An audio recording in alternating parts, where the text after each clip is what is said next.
は、ハーヤです。前回の動画で、ビビリオンが出ることを取り上げましたが、原因がはっきりと判明しましたので、お伝えしたいと思います。原因は、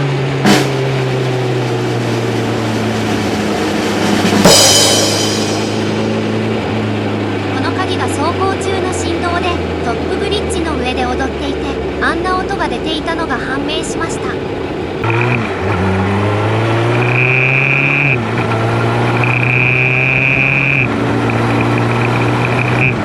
この原因に行き着くまでにいろいろありましたが、真因が分かってよかったです。